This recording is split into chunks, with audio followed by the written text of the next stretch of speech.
Bonjour à tous, cette nouvelle vidéo parce que aujourd'hui nous sommes le 13 juillet 2018.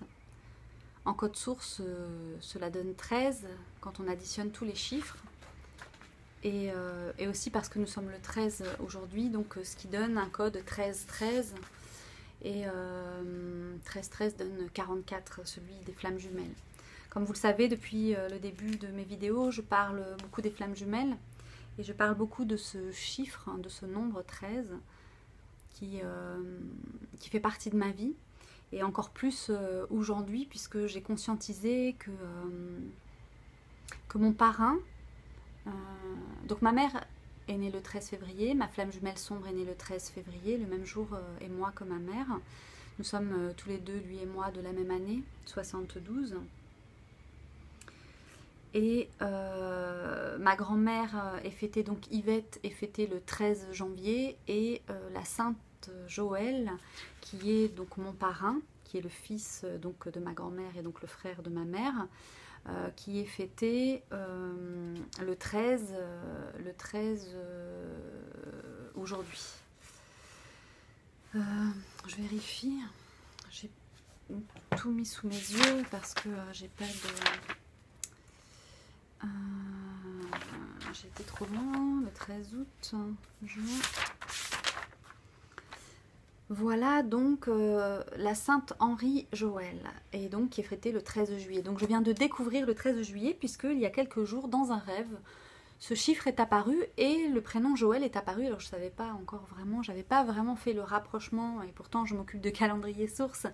Mais ça, c'est une information qui m'est arrivée en rêve et que je vérifie là maintenant, et qui sont donc des personnages sombres dans ma famille et autour de moi. Donc aujourd'hui, nous sommes le 13 juillet, c'est une journée d'éclipse partielle.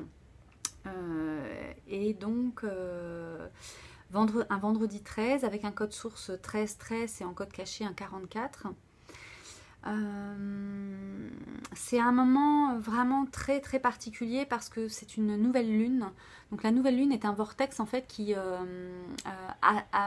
est une porte qui permet en fait à l'astral d'être nettoyé de toutes les émotions, que ce soit des émotions personnelles, transgénérationnelles et collectives, parce que depuis la nuit des temps, on a accumulé dans cet akashique, dans cet invisible autour de nous, donc par nos pensées et par nos actions, nous avons imprimé une certaine forme de négativité, voilà, et qu'aujourd'hui, on nous demande d'épurer, de nettoyer, et ça passe par le corps physique. Et le corps physique aujourd'hui est d'importance, puisque nous étions, je crois, dans un triangle de terre et dans un triangle d'eau. Nous sommes dans cette voilà. Donc ce sont les émotions dans le corps physique. Et moi j'ai ma manière à moi de le vivre, et je voulais te soutenir, et je voulais soutenir toutes les personnes qui aujourd'hui en fait vivent dans leur corps de la difficulté, des blocages, des émotions, et particulièrement des peurs et des angoisses, parce que j'ai entendu aussi que Saturne et la lune noire, donc Lilith, se trouvaient en Capricorne, donc dans la terre, dans le corps physique également, que ça représente le corps physique. Donc nous sommes dans une énergie aujourd'hui d'extrême puissance, puisque je vous ai dit également que tout le mois de juillet serait jalonné de portes de maîtrise. Donc ce ne sont que des maîtres nombres depuis le 1er juillet. Donc on a le 11, le 22, le 33, le 44, voilà. Et on est passé cette fois avec le 11. Donc il y a eu un 111 puisque nous sommes en semaine 28 qui donne un 10, donc qui donne un 1. Le 10 qui donne un 1 également. Et puis 2018 qui donne 11. Donc voilà, le 11 juillet, nous sommes entrés aussi dans un code de 1111. Et mardi, donc 111, donc l'alpha, c'est une réinitialisation. Et tout de suite derrière, avec cette éclipse de nouvelle lune, justement, qui va nous permettre de faire un switch. Et donc, dans mon rêve, quand mon oncle est apparu, et que c'est un personnage sombre, je savais qu'aujourd'hui serait un jour très intense pour moi, et qu'il allait falloir que je sois alignée, structurée dans ma pensée, et que je me respecte, et que je fasse attention à mes paroles et à mes gestes. Et aujourd'hui, j'ai eu une réaction, quelque chose vraiment qui est remonté du passé. Et j'ai pas voulu porter la responsabilité des autres. Je veux plus porter en fait les autres, puisque j'ai acquis moi-même une autonomie et une indépendance. Donc j'ai récupéré mon pouvoir. Et donc j'ai du mal à accepter que l'autre puisse encore être dans cette dépendance et d'alimenter cette dépendance et donc ne pas rendre service à l'autre et ne pas me rendre service à moi-même, puisque l'autre est aussi une partie de moi-même. Donc si je ne suis pas authentique dans mes relations et dans ma manière de m'exprimer et de communiquer, je continue à alimenter un égrégore de dépendance. Et je voulais mettre dans cette journée justement tout ce qui me retient à toute cette négativité de la famille que j'appelle moi loyauté. La loyauté est un sujet dont on parle peu parce qu'il définit énormément de choses, mais c'est une des valeurs pour moi chevaleresques que j'admire et j'essaye dans ma vie d'appliquer comme je le peux ce en quoi je crois et ce qui me fait voir le monde en fait comment je pourrais dire, dans une certaine noblesse que je cherche pour moi-même. Et en fait, en appliquant à moi-même en fait cette manière d'être et en m'améliorant à chaque instant, j'approche de plus en plus de mon authenticité, puisque je suis faite de ça et j'ai besoin de ça, j'aspire à ça et je le vois à l'extérieur. Donc tout ce qui est en lien avec mes valeurs chevaleresques, on va dire, m'attire. Voilà. Et donc la question serait, quelles sont tes valeurs à toi? Qu'est-ce qui t'attire? Qu'est-ce que tu trouves beau?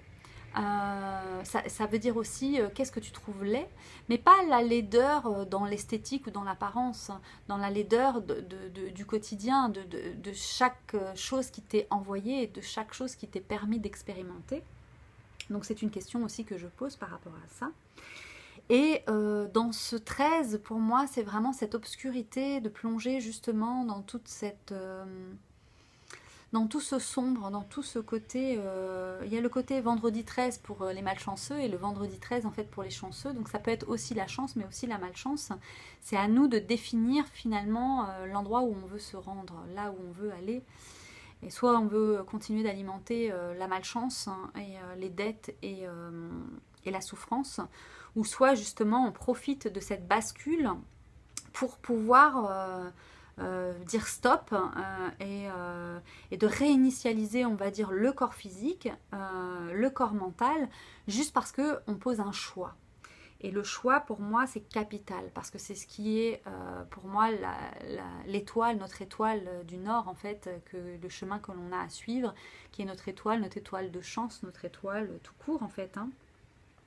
Et notre étoile, c'est aussi, à l'intérieur de nous-mêmes, placer cette étoile.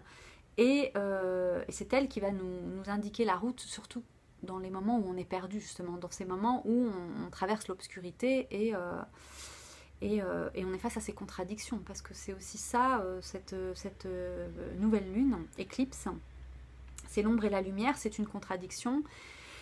Et donc, choisir et savoir ce que l'on veut, mais surtout ce que l'on ne veut plus, va nous permettre d'orienter le chemin que l'on s'apprête à prendre maintenant, puisqu'on va profiter de cette porte pardonnez-moi, on va profiter de cette porte pour faire le saut, en fait, le saut dans le vide.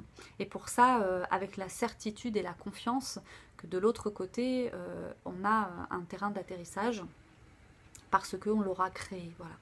Donc c'est cette invitation dans cette journée justement à faire un rituel, à poser des intentions, ce qu'on appelle les intentions de nouvelle lune, pour opérer une bascule, en sachant que demain, donc le 14 juillet, qui pour moi représente vraiment cette feu de la Saint-Jean. La Saint-Jean, en fait, c'est un feu dans lequel on mettait justement voilà, tout ce que l'on ne voulait plus, que ce soit matériel, on utilisait tout ce matériel pour brûler, pour faire ce grand feu, mais aussi chez les chamans, ce grand feu sert aussi à purifier nos émotions et tout ce que l'on ne veut plus pour les purifier dans le feu.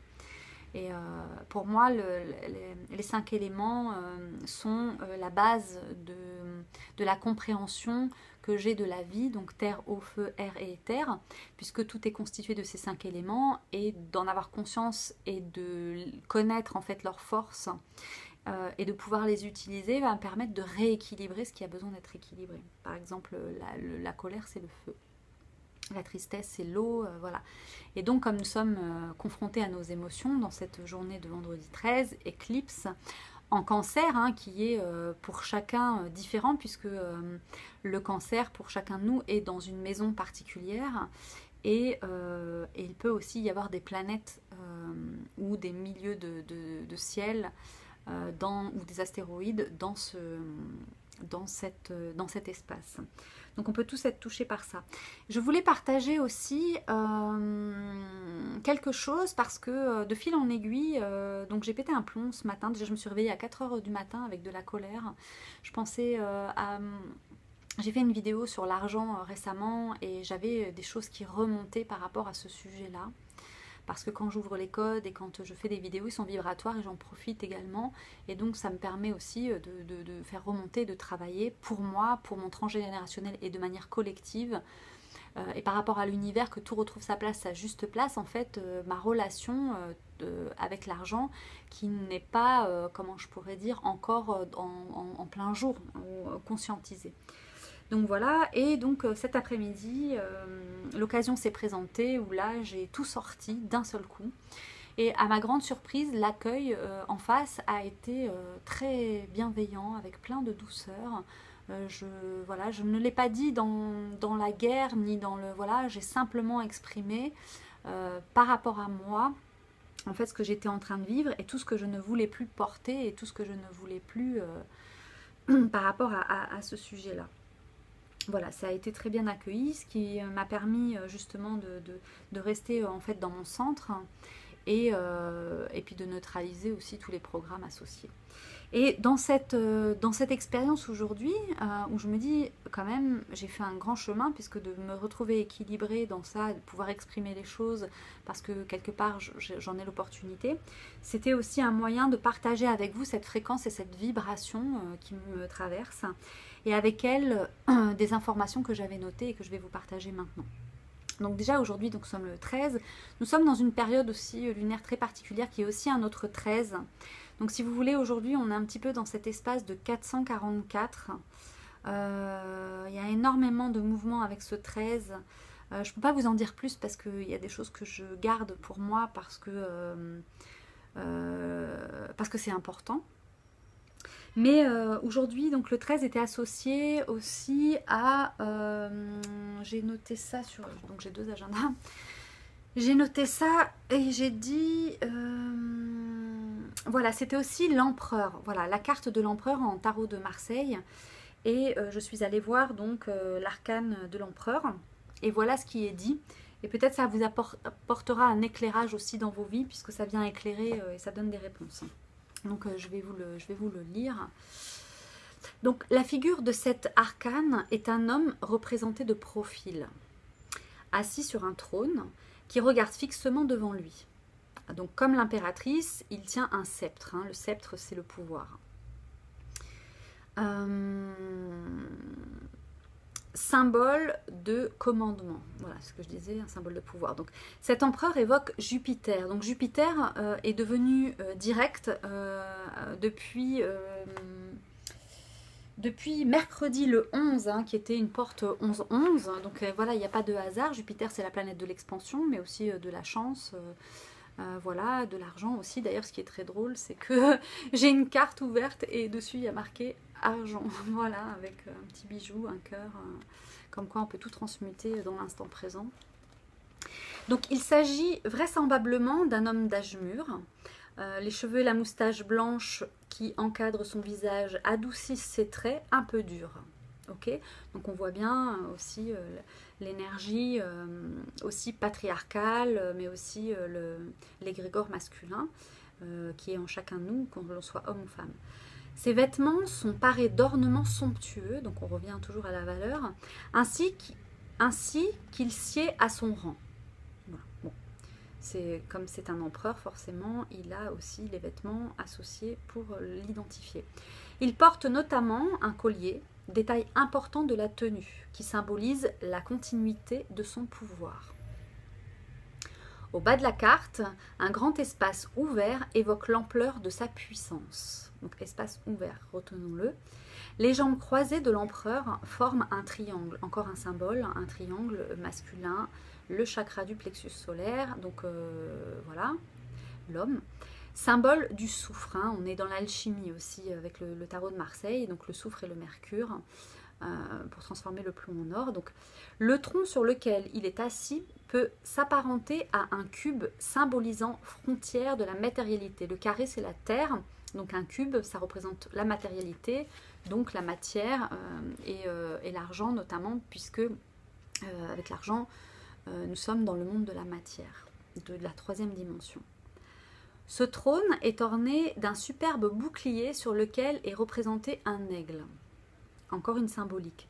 L'oiseau sacré qui peut fixer le soleil sans être aveuglé. Donc j'ai trouvé ça très intéressant, puisqu'aujourd'hui c'est un jour de pleine lune éclipse.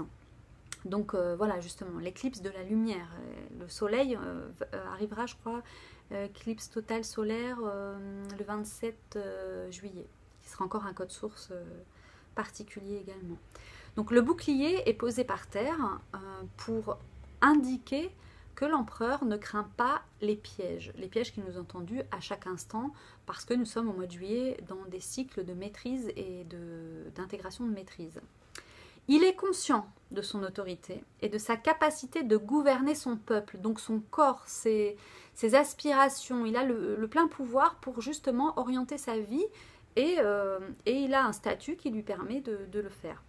Donc c'est l'image du triomphateur qui accomplit sa mission. Donc voilà, aujourd'hui c'est vraiment ce message-là que j'avais envie de vous transmettre, parce que même si nous vivons des difficultés émotionnelles ou personnelles, c'est un passage, c'est un tunnel que nous devons franchir, et la victoire nous attend au bout du chemin, puisque je vais continuer à lire, puisqu'il y a une signification aussi divinatoire, et elle est intéressante puisque la fin c'est le triomphe. Donc l'âme à droite donc signifie donc la sécurité, l'autorité, la richesse, le pouvoir, terrain, virilité, figure patriarcale, mari, père, aptitude au commandement, acquisition matérielle, générosité, rigueur, sens pratique, personnage important et puissant, jovialité et prospérité.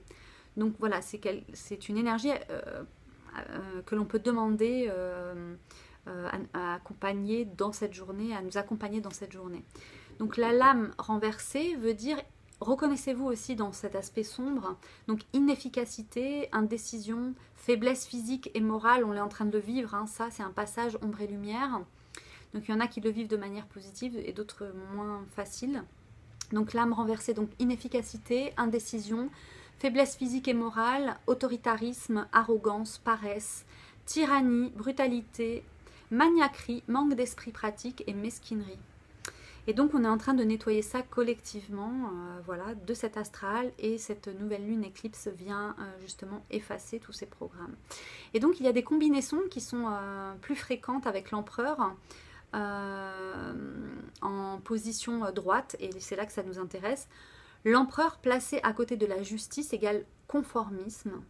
L'empereur placé à côté de la lune, donc nous sommes dans une journée d'éclipse, contrariété qu'un comportement cohérent pourra éliminer. Donc c'est à nous d'avoir ce comportement d'amour pour nous-mêmes, d'accueil pour nous-mêmes dans ces moments difficiles, et ne pas chercher à quelque part s'extérioriser ou à demander à l'autre de pouvoir assumer à notre place ce que nous devons assumer et voir en face. Et parfois ça demande d'être seul et d'être dans un marasme, dans un chaos intérieur, et de trouver cette force, de puiser en nous cette force pour accueillir ce moment-là. c'est une mort intérieure, c'est une mort à la souffrance, et ça passe par le fait de la vivre vraiment directement. Cette journée 13, vraiment, c'est vraiment ça. Et puis donc je continue. L'empereur placé à côté du jugement, spectacle surnaturel. Demain c'est le 14 juillet, donc c'est un feu de Saint-Jean. On va aller mettre dans ce feu-là, en fait, justement faire péter tout ce qui a besoin d'être pété, parce que c'est le moment, en fait, tout simplement du changement.